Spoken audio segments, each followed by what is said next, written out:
Good morning and welcome to This Week in Cincinnati. Today we are speaking with Democratic candidate for Ohio Governor Nan Whaley. She is currently the mayor of Dayton. You know, there are three other major candidates in the Democratic primary. They are former State Representative Connie Pillich, State Senator Joe Schiavone, and former Congresswoman Betty Sutton.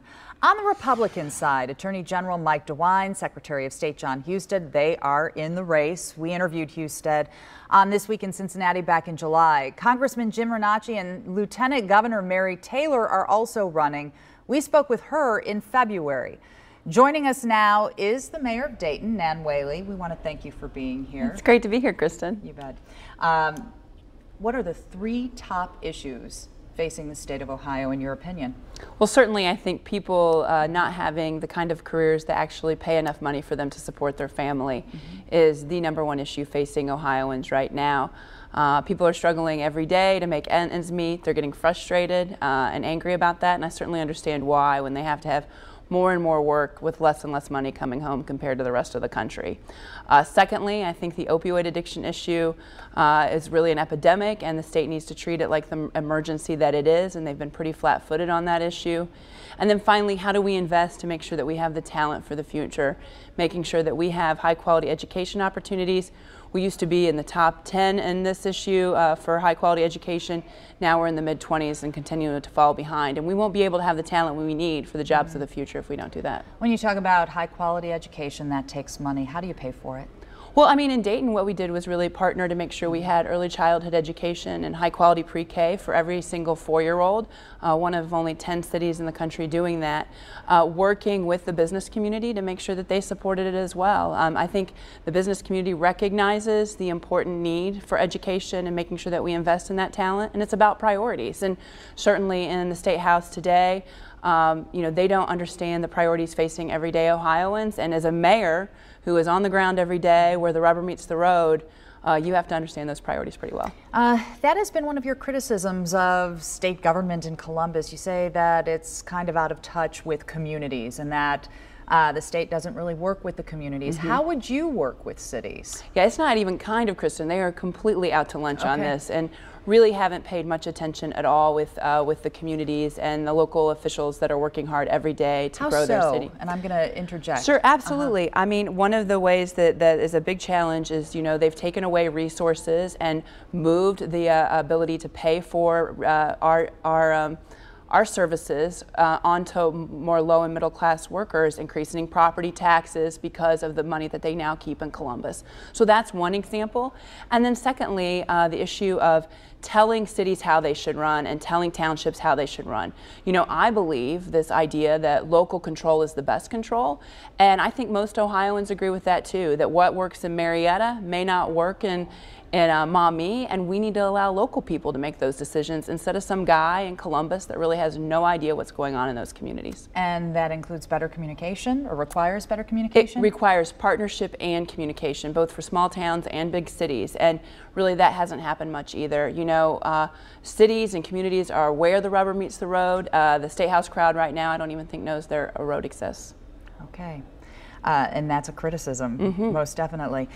You talk about the state level being able to work with communities. If you were to be governor of Ohio, you would be working with a Republican administration or a Republican Congress likely. How would you navigate those waters? Well, you know, I'm a Democrat in Dayton, so I'm in the most conservative part of the state, the reddest part of the state. And really, we've been able to work to grow our community because I work with Republicans every day. And really, the ability to get stuff done and to see a vision for Ohio, I believe that both Republicans and Democrats, if working together, can move that forward. But we've got to, you know, open up those lines of communication and see where places that we can work together. That's what we've done in Dayton, and I've had a great success of doing that as mayor. The opioid epidemic, I'm going to round back to that because you named it as one of the most pressing issues in the state of Ohio. How would you tackle that? I mean, it almost seems like an insurmountable problem. Well, we need action right now, frankly. I'm part of the Ohio Mayors Alliance, which is the top 30 cities population-wise in the state. I was a founding member of that. So every city from Lima to Columbus inside, so your mayor as well here is part of that and was a founding member. Just 2 weeks ago, the Ohio Mayors Alliance sent a letter to Governor Kasich detailing 7 action items that the state could move to treat this epidemic like the emergency it is. We've done that in Dayton. We were one of the first cities in the state to declare a state of emergency in our community back in 2014. We are holding the drug companies accountable, like Cincinnati and Parma and Lorain and even Licking County now, making sure that they have to pay for the services that we're now having to provide in our community. The state needs to be more aggressive on this issue too. I view the state on this issue as if they want to close their eyes and click their heels and think that it will suddenly go away. Yeah. We need to have action now. Further on the federal side, you know, the president has called for this to be to call it a state of emergency, yet he has yet to sign the papers. We need to make sure that that national emergency happens for us to get the resources we need, because every day our police and firefighters are on the front lines fighting this issue with little or no help from the state and federal government. Okay, and our frontline people are exhausted. They're completely exhausted. You know, I mean, imagine every single hour saving someone's life. You know, in the city of Parma, the mayor told me that when he came in, a police officer that saved someone's life would get a day off the next day for the good work. Obviously, that's not the case now when our police and fire are saving people every hour. Okay, we're going to take a quick break, but I am asking you to stick around because I want to get to a few more questions before we let you go.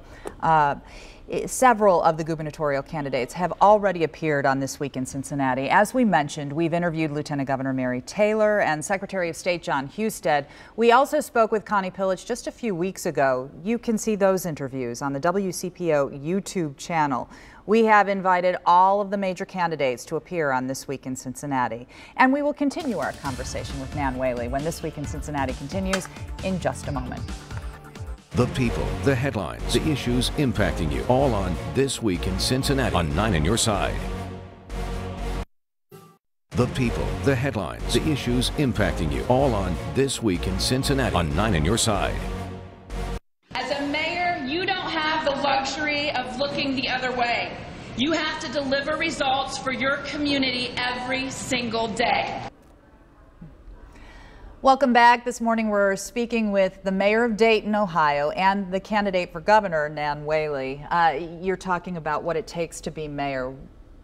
We're also talking about what it takes to be governor. And I guess to get to the root of that, why do you want to run? Well, really, Christine, it was the issue of the state not paying any attention to local communities. We see the excellent growth that's happening, for example, in the city of Cincinnati. We see great growth in Dayton. We get very little help from the state. And when you get to smaller communities, they need the partnership even more than the bigger towns. You know, here you have the University of Cincinnati, great Procter & Gamble, Federated. You have great private sector partners. If you're in a smaller community, you don't have those kind of partners, and the state walking away from them, I think, is the reason why for the past 50-some months we have been behind the nation on job numbers. We had the worst year for job numbers since 2009 in this state this year. 2009 was the height of the Great Recession. And so I think those kind of actions of just turning your back on local communities is why we're not doing what we need to do to move Ohio forward.